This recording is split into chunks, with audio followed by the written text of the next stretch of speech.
and today we'll be going over the 12-string guitar. Okay, another thing that can be really interesting to do with the 12-string guitar is what's referred to as a chord inversion, or what are sometimes referred to as slash chords. This is where, in our triad, instead of having our root on the bottom, we have a root, a third, and a fifth, or in the case of a minor triad, a root, a flatted third, and a fifth.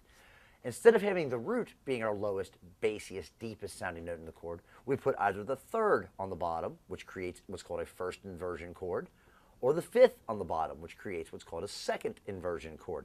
An example of this would be, okay, if I have a regular D chord, and I take the F sharp note here and put it down here in the bass. Now I have my F sharp on the bottom, my third is on the bottom, I have a first inversion D chord. Or, for example, if I was to play a G chord and have a B note, have the B, the third, be on the bottom of the chord. A G/B or a first inversion G chord.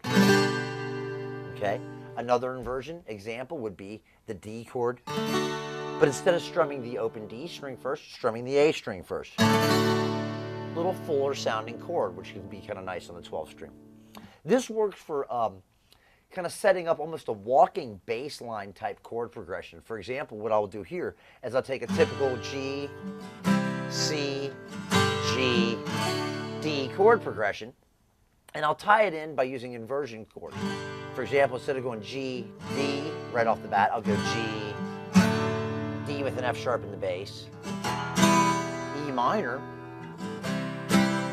C, G with the B in the bass, and then a D with an A in the bass.